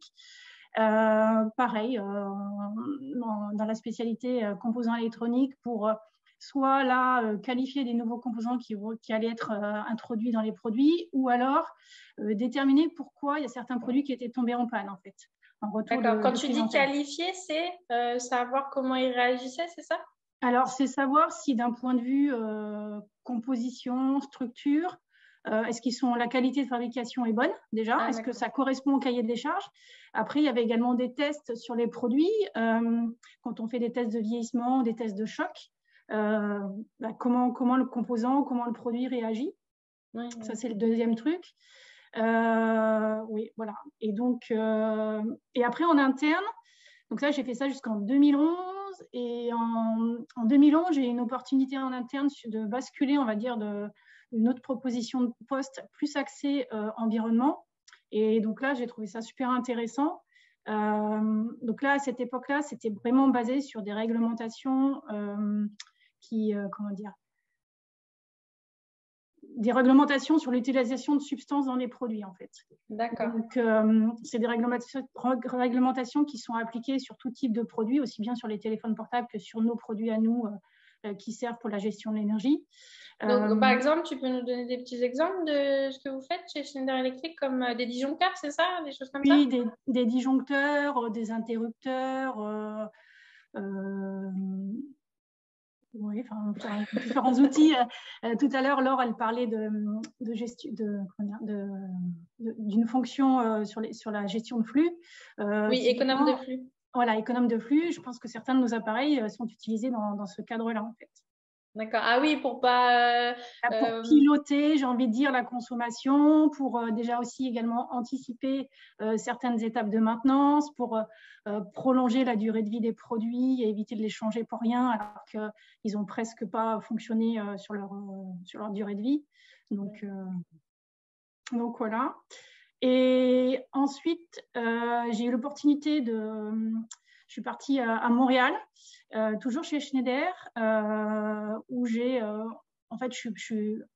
j'ai basculé, on va dire, plus côté produit dans une division en interne, où justement j'ai regardé comment étaient conçus les produits et quoi faire pour qu'ils soient, on va dire, mieux conçus, en fait. Oui, d'accord. Comme tu disais, en prenant en compte en fait l'économie circulaire, donc de recycler, réutiliser, etc. Voilà, tout à fait. Ouais.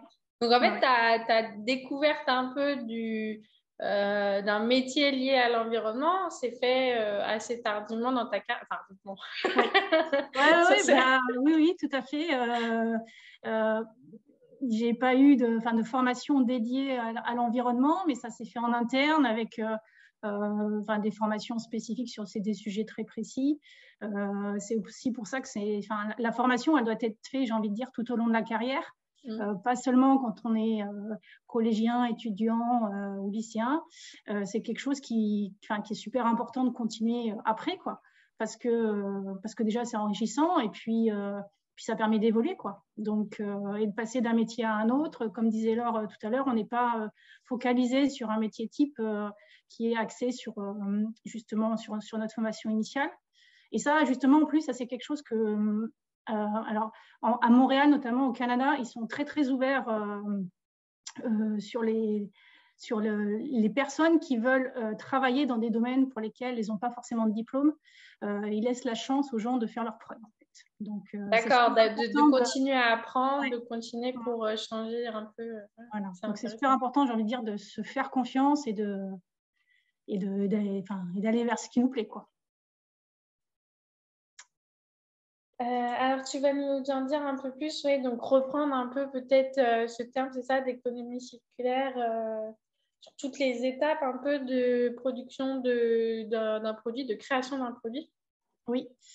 Alors, là, il y a, on va dire, cinq étapes qu'on essaye de plus en plus de mettre en avant et de valoriser lors de la création de nos produits.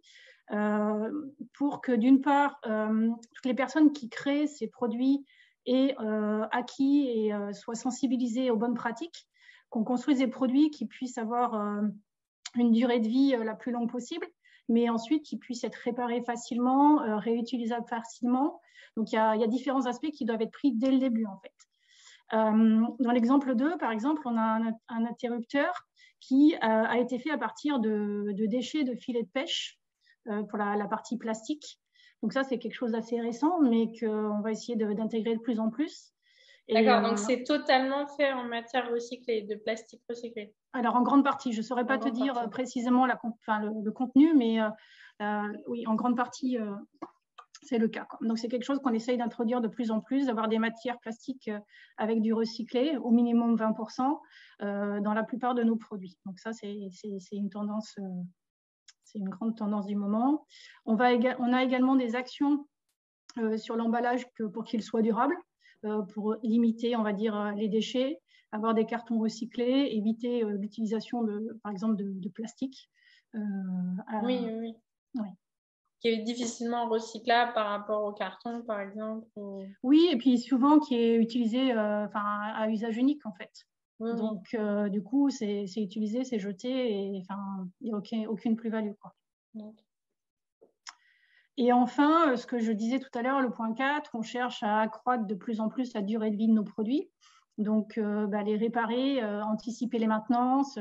Aujourd'hui, on a de plus en plus de possibilités avec certains appareils de pouvoir analyser ce que le produit a réellement vécu sur le terrain.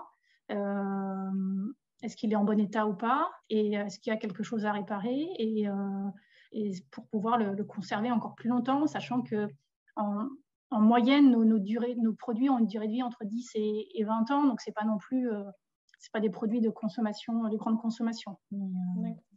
Et ça, parce que là, c'est vraiment la maintenance, en fait, une fois que le produit il est fait. Mais est-ce que c'est en lien, par exemple, avec ce que tu disais sur l'éco-conception, où j'imagine dans les plans de conception de produits, vous essayez aussi peut-être de prendre en compte le vieillissement ou des choses ou pas? Alors, pas le vieillissement à part entière, mais effectivement, on prend en compte, j'ai envie de dire, comment on assemble les différentes pièces d'un produit. Parce qu'aujourd'hui, si c'est soudé, si c'est avec des outils très spécifiques internes, eh bien, ce n'est pas accessible au commun des mortels. Même si là, c'est quand même des produits qui font de la protection électrique. Donc, ça ne doit pas être accessible à tout le monde, mais des personnes qui font les maintenances et des personnes spécialisées, elles ont des outils quand même à leur disposition. Et avec ces outils, on va dire classiques, on essaye de faire en sorte qu'elles puissent être à même justement d'intervenir et de les réparer et d'augmenter leur durée de vie, en fait. D'accord. Et le dernier point, c'est justement à partir de différents produits qu'on récupère, pouvoir reconstruire de nouveaux appareils. En fait. D'accord. Et donc, toi, ton travail, c'est d'essayer de chapeauter tout ça dans l'entreprise, c'est ça, pour la création de produits? Oui, alors mon travail, c'est principalement justement de sensibiliser tous les designers, de faire changer les mentalités, parce que j'ai envie de dire, c'est une nouvelle façon de penser aussi, et de faire en sorte que ça devienne un peu l'ADN, j'ai envie de dire, de la conception des produits, que tous ces critères, réparabilité, des produits plus durables, des produits facilement démontables et réparables, que ce soit comme tous les autres critères, quoi, que ça paraisse évident à tout le monde, en fait. Donc, il y a une grosse partie de formation. Il y a aussi, faut être convaincu soi-même par ces sujets pour justement transmettre, j'ai envie de dire, ces principes et ces idées aux autres. Voilà, après, moi, ça me plaît et j'ai envie que ça continue et ça, comme disait Laure tout à l'heure, c'est apporter ma pierre à l'édifice pour que la planète aille mieux aussi pour les générations futures et pour les nôtres, quoi. Donc, Et c'est pas compliqué d'essayer de convaincre un peu tes collègues dans dans ton entourage de ça?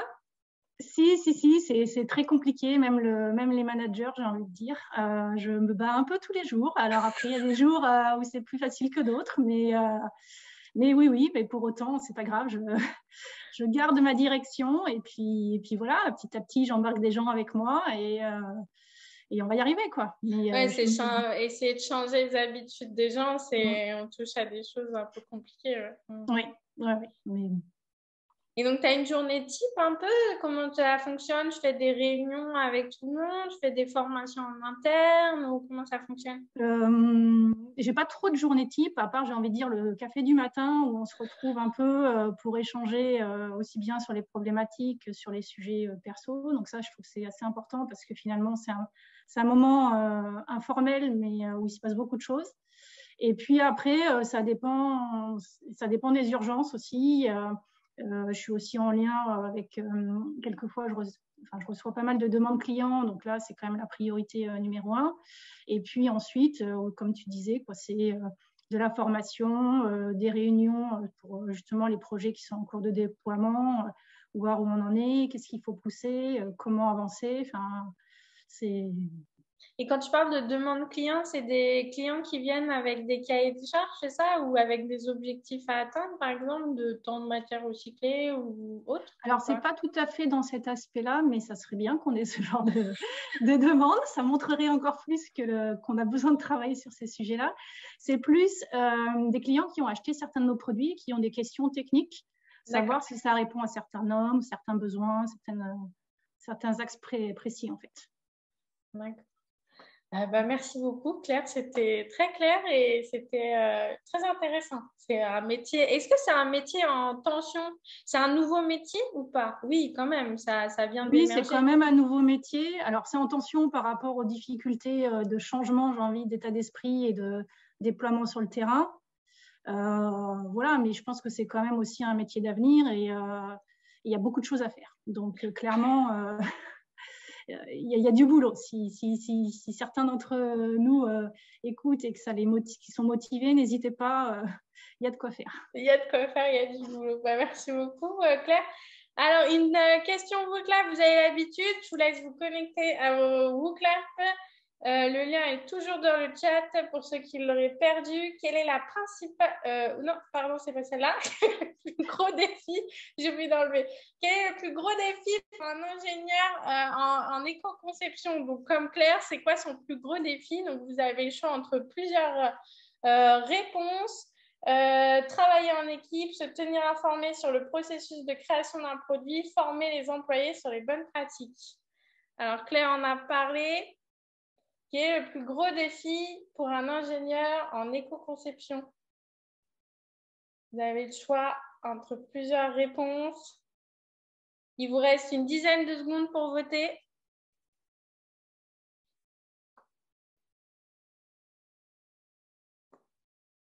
C'est la fin du vote. Claire, Entre ces trois-là, c'est quoi le plus gros défi? Le troisième, c'est bien, c'est bien ça. La grosses difficultés, c'est ça. C'est ça. Former les employés aux bonnes pratiques et qu'ils les acquièrent et qu'ils les mettent justement, qu'ils les déploient. Merci beaucoup. Voilà, vous avez le contact de Claire avec son profil LinkedIn si vous voulez en savoir plus.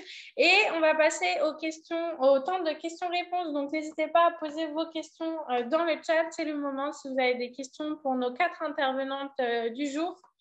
D'ailleurs, oui, je vais commencer, j'ouvre le bal. Vous êtes 4 là intervenantes. Est-ce que la transition énergétique, il y a beaucoup de femmes dans ce secteur ou pas? Parce que oui, non, qui veut prendre la parole? C'est ouvert. Moi, de mon côté, chez Schneider, effectivement, dans ce domaine-là, il y a quand même beaucoup de femmes. Il n'y a pas que, mais il y en a peut-être un peu plus que dans certains autres métiers très techniques. Mais pour autant, j'ai envie de dire qu'aujourd'hui, quel que soit le métier technique, si une femme a envie de le faire, il ne faut absolument pas hésiter parce qu'elles ont leur place. Et justement, elles apportent une autre vision et c'est toujours enrichissant, en fait. Donc, n'hésitez pas à vous impliquer et à postuler et à faire des études techniques. Et question subsidiaire, dans tes études, il y avait beaucoup de filles, par exemple, dans ton école d'ingénieur, dans ton DUT, c'est ça, physique des matériaux? Non, pas trop. Peut-être 20% ou 10%, je ne sais pas, mais pas beaucoup. Donc, il y avait d'autres filières, eau et environnement, typiquement dans mon école d'ingénieur, où il y avait peut-être beaucoup plus de filles que dans la mienne, en fait. D'accord. Et pourtant, il n'y a pas de raison qu'il n'y ait pas plus de filles.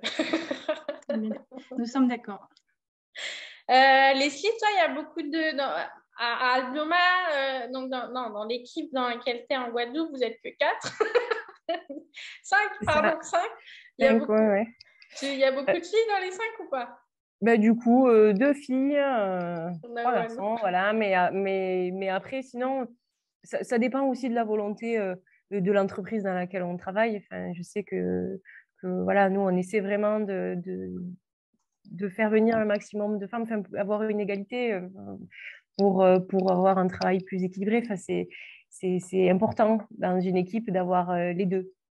Voilà, il ne faut pas non plus qu'il y ait que des femmes dans les métiers techniques, mais ni que des hommes, quoi. Donc, c'est important d'avoir les deux. Et après, ça dépend du métier, parce que voilà, on parle nous, on est à des postes d'ingénieurs. C'est vrai que sur les postes qui sont un peu plus de construction, etc., il y a moins de femmes.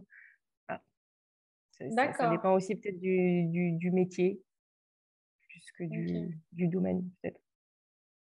Et toi, Constance, il y avait beaucoup de filles dans tes études, parce que toi, tu as fait des nouvelles études, entre guillemets, dans le sens où c'est les masters express sur l'environnement, etc. C'est des choses quand même un peu neuves.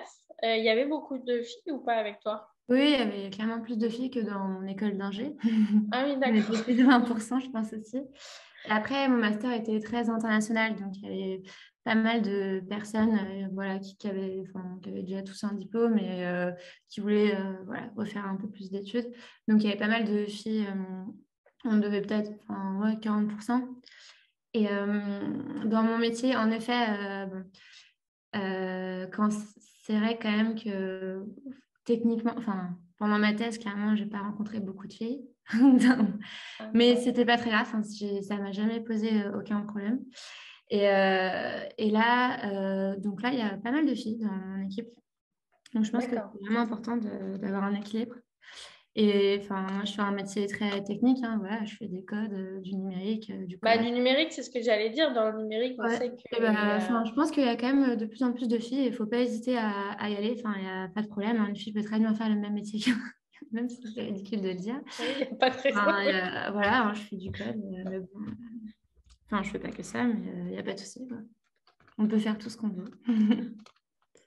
Laure, tu as peut-être un mot à partager avec nous sur la présence des femmes dans le secteur? Moi, la structure pour laquelle je travaille, on est 40 et je dirais que c'est 50-50. Donc, c'est assez équilibré.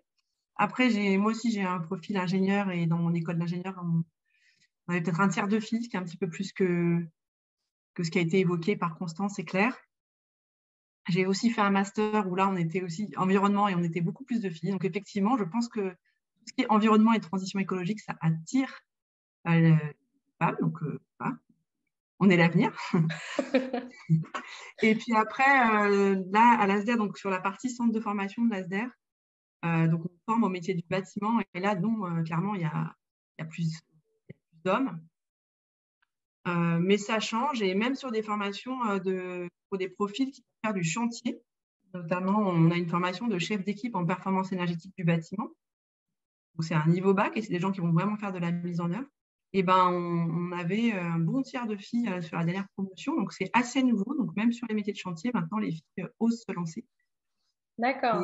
Et parfois, des profils très diplômés. Hein, je me souviens, de la dernière promotion, il y avait 2 ou 3 architectes, donc hyper diplômés, mais qui se sont rendus compte au bout de 5-6 ans d'études qu'en fait, elles avaient envie de concret, de mettre la main à la pâte et qu'elles sont tournées sur les bancs de l'école. Et là aussi, ça marche. Hein, ça marche sans difficulté. Alors, Leslie, il y a une question pour toi de Noéline.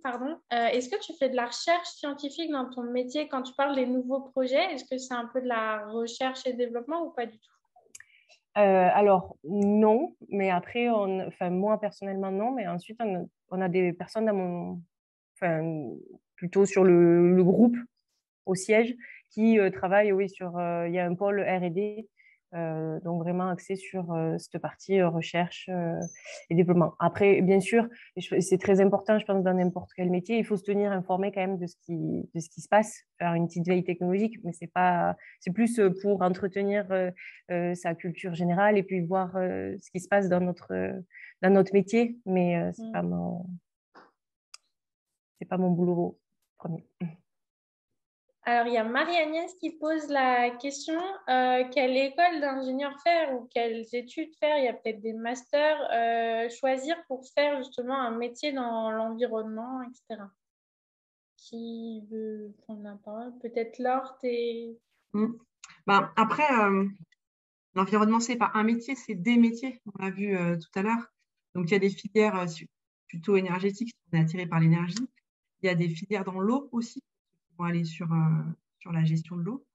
Voilà les premières qui viennent. Après, franchement, toute filière oui, en fait, peut permettre. Alors, peut-être pas la filière nucléaire, encore, enfin, ça dépend quelle vision on a du nucléaire, mais toute filière peut permettre de travailler dans l'environnement. Là, les 3 personnes ont fait des filières différentes et elles travaillent toutes dans l'environnement, donc je ne crois pas qu'il y ait une filière spécifique. Après, donc oui, on peut regarder, faut regarder dans les écoles d'ingénieurs s'il y a des choses spécialisées, mais de ce que je rejoins Laure, hein, quand on voit Claire, Leslie et Constance, en fait, vous avez un profil quand même très technique et scientifique, et donc c'est ensuite où vous êtes spécialisé en fait dans des questions plus environnementales. C'est ça, on va trouver des filières eau, énergie et environnement. Alors ça pourrait exister, mais souvent c'est assez généraliste. Et pourquoi pas, on sera sur un profil un peu moins technique, de gens qui vont peut-être travailler sur la mise en place de démarches de certification environnementale, typiquement les normes ISO, des choses comme ça. Donc un peu plus généraliste. D'accord. Après la visio, de toute façon, je vous enverrai un lien avec des ressources dont, par exemple, des fois, des listes un peu de masters qui proposent ce type d'options, par exemple, un peu environnement, etc. J'ai une dernière question pour vous toutes et après, on va clôturer la visio.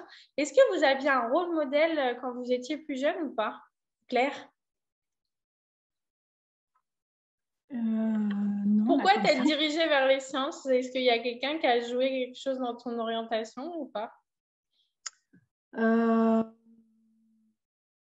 Non, pas que je sache comme ça. Je pense que c'est surtout mon envie de faire quelque chose de concret. Et puisque, les orientations peut-être au collège et au lycée, mais après, j'ai pas quelqu'un qui m'a plus, on va dire, orientée vers ce chemin-là qu'un autre. Peut-être qu'à mon époque, il y avait moins aussi comme ça de présentation, de formation, mais ouais, voilà, j'avais envie de quelque chose de concret, de scientifique. Donc, tu t'es écoutée et t'as foncé. Ouais. C'est très bien aussi. Hein. Constance, toi, tu avais un rôle modèle un peu peut-être qui t'a poussé vers là où tu es aujourd'hui ou pas du tout, qui t'a inspiré? Non, pas spécialement. C'est un peu comme Claire. Enfin, voilà, j'aimais bien les sciences.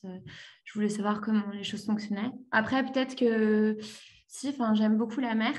Donc, je me suis dit faire des énergies avec la mer, clairement, c'était une bonne chose. Enfin, ça m'intéressait. Mais sinon, non, enfin, c'était les sciences, quoi. Donc, quand tu dis que tu aimes bien la mer, c'est Je fais de la voile. Enfin, moi, Ah, je fais pas mal de voile. Et puis même, enfin, moi, enfin, je trouve ça... Je sais pas, j'aime beaucoup la mer. Enfin, je sais pas. non, mais c'est bien, tu as réussi à combiner ton métier avec un loisir, etc. Je trouve ça super. Bon, je la vois pas beaucoup, la mer. Hein. Mais, Leslie, toi, un rôle modèle, quelqu'un qui t'a inspiré Pas vraiment. Alors, du coup, tout mon entourage est plutôt dans le social. Donc, peut-être que ça m'a poussé à aller à l'opposé. Je ne sais pas du tout. Même s'il y a beaucoup de social dans le boulot, mais dans mon quotidien. Mais non, je ne sais pas du tout. Ben, voilà, en terminale, j'adorais les maths. Donc, je voulais continuer dans les maths, mais pas. Mais voilà, par contre, j'avais besoin de quelque chose de concret, un peu comme Claire. Je ne voulais pas faire des maths toute la journée. Bon, après, j'ai vite déchanté quand je suis arrivée à Mathieu parce que c'est pas les maths qu'on connaît au lycée. Mais bon, je vous laisserai le loisir de découvrir ça pour ceux qui vont continuer là-dedans. Voilà, mais non, pas vraiment. Voilà, faire quelque chose et voir ce pourquoi je travaille. Enfin, voir une réalisation. Ouais, avoir un produit, entre guillemets, Voilà, c'est ça. fini, concret. Ouais. Ça, c'était important. Et puis, quand on regardait la définition un peu d'ingénieur, c'est résoudre des problèmes en trouvant les acteurs, enfin, les ressources dont on a besoin. Voilà, c'était assez polyvalent. Je n'avais pas vraiment de modèle. Mais c'est pas grave, il ne faut pas forcément en avoir. Hein. Non, bah là, j'aime beaucoup vos réponses. Hein, non, non, on n'est pas obligé d'en avoir, hein, pas du tout. Hein, Laure, toi, tu t'es fait toute seule aussi ou tu as une inspiration quelque part? Non, un peu comme les autres. Je crois pas que j'avais d'inspiration. Moi, je crois qu'au départ, je voulais faire de l'humanitaire. Voilà, je voulais un peu sauver le monde hein, avec pas mal d'ambition. Et Bah, puis, ça rejoint un peu. ça rejoint un peu, ouais, tout à fait. Puis en fait, au lycée, je me suis aussi orientée vers une filière ingénieur, mais plutôt parce que mes idées de métier n'étaient pas si claires que ça et que c'était un peu dans l'idée, si tu vas par là, tu ne te fermeras pas trop de portes et tu pourras avoir encore pas mal de choix après. Voilà. Après mon diplôme d'ingénieur, j'ai fait un master environnement parce que je me suis dit non, en fait, quand même, j'ai envie de donner cette orientation-là à ma carrière. Voilà. Et puis après, j'ai fait une première expérience dans l'industrie où j'avais l'impression que c'était super intéressant comme ingénieur environnement, mais pas. Il y avait quand même un petit peu de ce qu'on appelle le greenwashing, c'est-à-dire essayer de valoriser au mieux ce que l'entreprise faisait, mais ce n'était pas toujours si vertueux que ça. Donc j'avais envie d'un travail un peu plus engagé. Et voilà. Et puis ce que j'aime dans le fait de travailler à l'ASDER, c'est qu'il y a une dimension sociale aussi. Quand on travaille dans un centre de formation, on accompagne aussi des gens dans leurs projets professionnels. Donc ça, c'est super intéressant. D'abord, c'est beaucoup de rencontres. Et ça, c'est chouette. Et puis, j'avais envie aussi de piloter des projets. Puis, je fais aujourd'hui. Ça me va bien. Bah, c'est bien. Bah, merci beaucoup à toutes les quatre d'avoir répondu présente à cet événement sur la transition énergétique. Merci, un grand merci à vous quatre. Merci à nos participants aussi d'être restés jusqu'au bout de cette visio. Je vous donne rendez-vous comme d'habitude au mois prochain pour une nouvelle édition. Cette fois, on s'attaque au métier du numérique. On aura une intervenante d'Amazon, un intervenant de Neosoft et encore, on a aussi Rémi de l'association Talent du numérique qui sera avec nous et je cherche encore le ou la troisième intervenante pour cette édition. Et pour les profs qui sont encore avec nous, n'oubliez pas, j'ai oublié de changer les dates, mais il y a la semaine des métiers qui est ouverte Les inscriptions sont ouvertes, donc aura lieu du 14 au 18 mars, où on propose vraiment des visios d'1 heure. Il y a 18 visios d'1 heure dans la semaine. Donc, n'hésitez pas à inscrire vos classes. Un grand merci encore à vous 4 d'avoir répondu présente. Un grand merci d'avoir partagé avec nous votre témoignage. C'était très intéressant. Un grand merci aux participants d'avoir répondu présent. Et je vous dis à très bientôt. Au revoir.